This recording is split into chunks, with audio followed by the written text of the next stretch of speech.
Ayan, so good afternoon po mga kababayan. Sir, this is Jam, the Filipino channel ng inyong pong lingkod. So today is May 11, 2026 at tayo ngayon papunta dyan sa may Park Avenue, sa may Mansions Entrance, dito yan sa may Barangay 81 Pasay, at dadalhin po natin sa may SM Mall of Asia po yan, naman sa may Barangay 76 Pasay.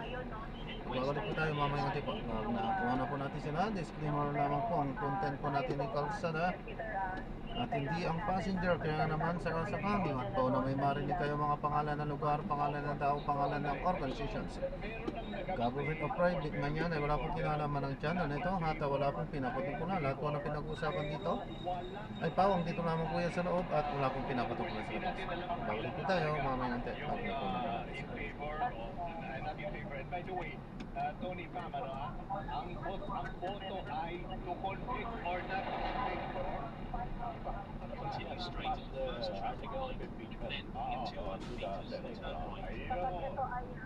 Kapag ito ay pumabor ay kumbaga sa ikalawang pagkakataon ay na-increase ito siya Vice President Sara Duterte sa House of Representatives. Okay, House of Representatives.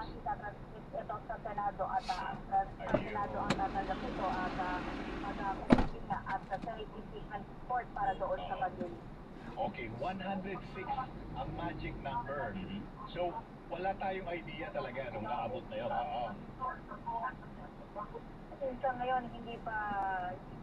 Magpapa-arresto na. Oo. Hindi. Hindi. Naalarma niya. Bakit kayo sinamahan o bakit kasama kayo ng General Zamora kanina? Wala na. Nipa? Hindi kayo inaaresto? Nipa? Well. Babalikan lang ka lang namin dyan na nagkakaroon na ng second roll call sa House of Representatives. Okay. Para ito sa impeachment case VP Sara Duterte. Yes. Balik kayo niya. Thank you, Nipa. Salamat, Nipa Rabel. Balik natin. Punta tayo kay Is.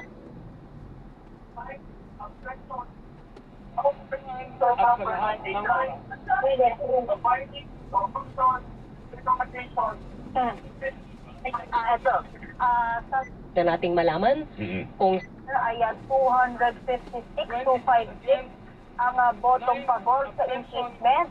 26 yung hindi pabor at 9 yung nag-abstain sa ngayon na hihintayin natin yung kumpletong listahan. Pero ayun na, dahil 256 ay sa ikalawang pagkakataon ay na-impeach dito sa Kamara o sa House of Representatives si Vice President Sara Duterte. Peter Attorney. Pakinggan po muna natin yung kaganapan sa loob mismo ng House Plenary.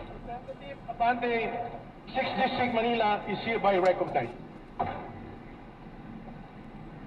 Thank you, Majority Leader, and thank you, my dear Speaker.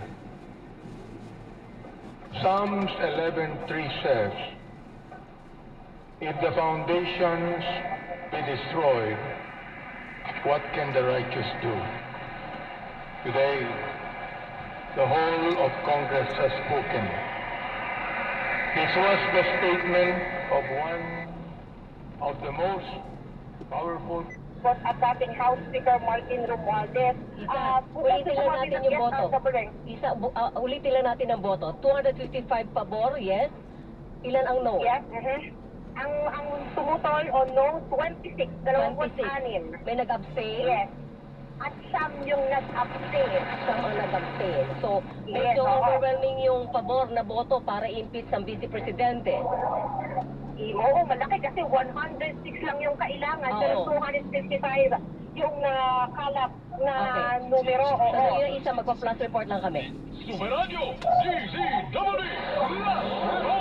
Alright, ulitin lang natin. 255 ang pabor, Weng, para doon sa articles of impeachment. Tingin ko po, this is not about 2028. This is not about political alliances.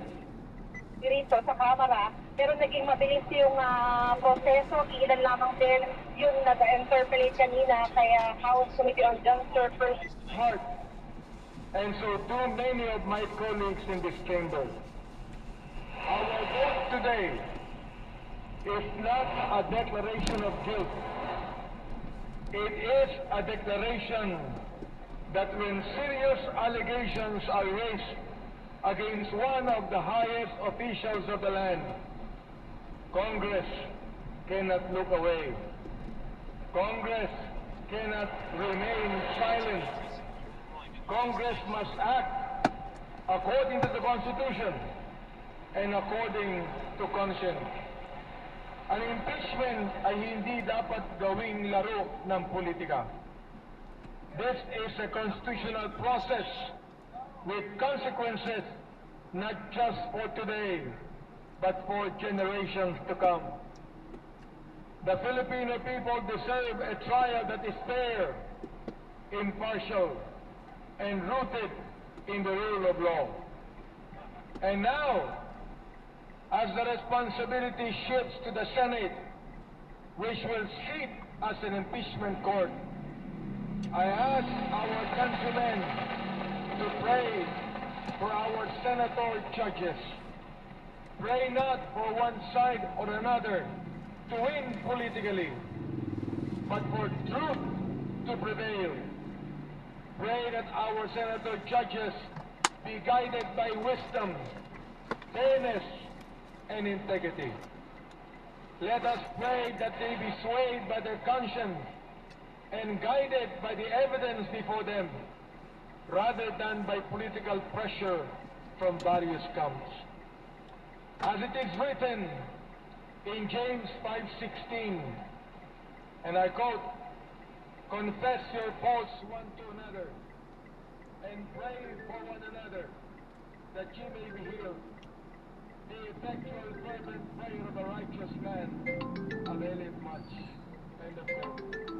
Mr. Speaker, my dear colleagues, I am fully aware that history will judge the decisions we make today.